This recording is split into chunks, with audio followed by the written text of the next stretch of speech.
સુરત સરથાણા પાટીદાર દીકરીના અપહરણવીર દુષ્કર્મ મામલે પાટીદાર સમાજમાં રોષ ફેલાઈ ગયો હતો। સમગ્ર મામલે વધુ તપાસ સુરત ક્રાઇમ બ્રાન્ચે શરૂ કરી હોવાની વિગત પણ જાણવા મળી હતી। સુરત સરથાણા વિસ્તારની 17 વર્ષીય પાટીદાર સમાજની દીકરીનું અપહરણ કરનાર ઝડપાઈ ગયો હતો।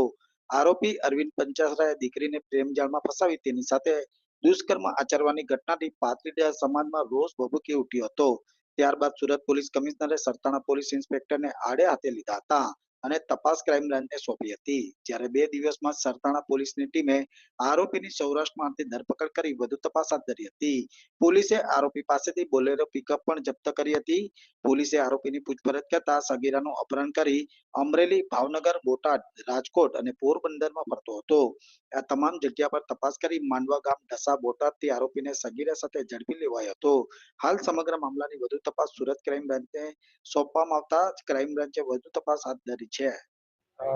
17 વર્ષની સગીરાનું અપહરણ કેસની અંદર આજે સુરત ક્રાઇમ બ્રાન્ચે રિકન્સ્ટ્રક્શન કર્યું હતું ને સૌ મોટી સંખ્યાની અંદર લોકો ઉમટી પડ્યા હતા જોવા માટે કે આ નરાધમનું જ્યારે સરઘસ કાઢ્યું છે, જ્યારે આ સમાજની વ્યવસ્થાને ખોરવવાવાળા આ સામાજિક જે દૂષણો છે, જે સમાજ આ નરાધમો જે છે એમને જાહેરમાં જ્યારે વરઘોડો સરઘસ કાઢતા હોય ત્યારે મોટી સંખ્યામાં લોકો ઉપસ્થિત રહ્યા હતા અને સુરત ક્રાઇમ બ્રાન્ચના કામગીરીને અમે વધાવીએ છીએ।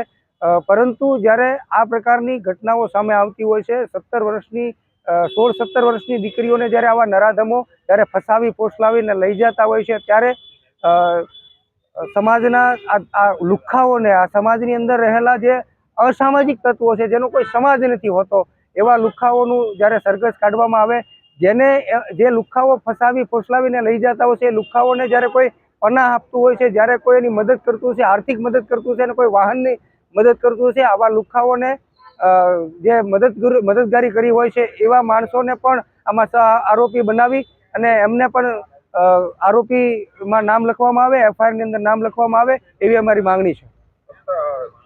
આરોપી પરણિત છે શું?